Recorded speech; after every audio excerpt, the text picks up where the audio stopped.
प्रार्थना पत्रिका गुरुवार 12/10/2023।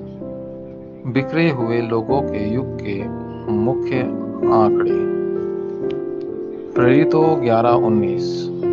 जो लोग स्तिफनुस के विषय में उपद्रव के कारण तितर-बितर हो गए थे, वे फीनीके, साइप्रस और अंताकिया तक यात्रा करते हुए केवल यहूदियों को संदेश सुनाते रहे।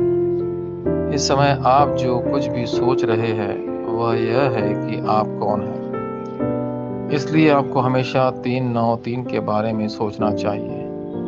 यहाँ 3 त्रिएक ईश्वर है जो आप पर आ रहे हैं। 9 सिंहासन का उत्तर और 9 शक्तियाँ हैं, और अंतिम 3 उम्र बचाने के 3 आशीर्वाद का प्रतिनिधित्व करता है जो आपके संबंधित है। यह प्रार्थना है और यह आपके विचार बनना चाहिए। इन आशीर्वादों का आनंद उठाकर आप उन बिखरे हुए लोगों का लक्ष्य देखेंगे जो गुलाम बन गए हैं, बंधक रखा, उपनिवेशित हो जाओ और घुमंत लोग हैं।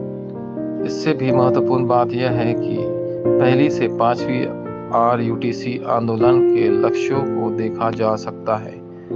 उनमें से चौथा RUTC आंदोलन 3 संगठनों के कारण होने वाले दुष्प्रभावों का समाधान कर रहा है। अंत में 5वां RUTC आंदोलन इस इंजिलवाद आंदोलन की निरंतरता है। इस समय बिखरे हुए लोग संपर्क के वरदान से स्पष्ट होकर 2-3-7 कर सकेंगे।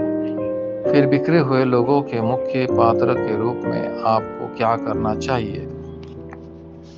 पहला, शुरुआत। समय और स्थान का अतिक्रमण। प्रेरितों 1:14 के लोगों के पास वह उत्तर था जो समय और स्थान से परे था। जब वे आगे बढ़े तो उस नाम से समय और स्थान से परे कार्य। प्रेरित 2:1-43 और 6:1-7 हुए। प्रेरितों 3:1-12 और 8:4-8। यीशु ने हनन्याह को दर्शन दिए और उससे कहा कि अन्य जातियों, राजाओं और इजरायली के लोगों तक उसका नाम ले जाने के लिए पौल उसका चुना हुआ साधन था। प्रेरितों 9:1-15।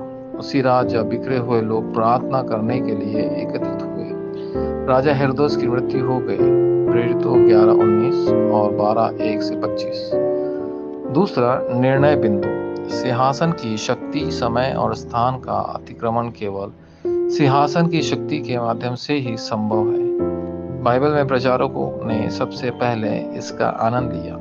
इसके अलावा जादूगर प्रेरितों 13:1-4 और 13:5-12 जो दुष्टात्माओं के वश में थे, और भविष्यवक्ताओं प्रेरितों 16:6-10 और 16:18 को सही बना दिया गया।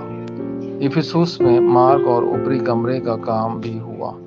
प्रेरितों 19:1-7 और 19:8-20। ये सभी निर्णायक मोड़ थे। तीसरा, अंतिम गंतव्य। 2-3-7 और 5,000 आपको उस अंतिम गंतव्य को देखने के सक्षम होना चाहिए जो 2-3-7 देशों और 5,000 जनजातियों को बचा सकता है।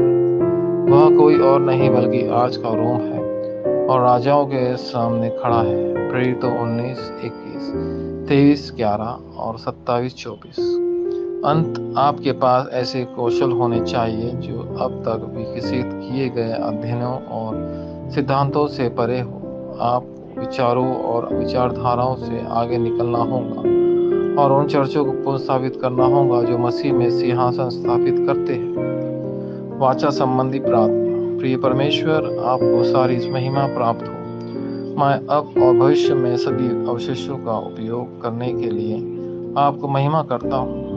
प्रकाश के माध्यम से कृपा खेतों के सभी अंधेरे को बदल दे। यीशु मसीह के नाम पर मैं प्रार्थना करता हूँ। आमीन।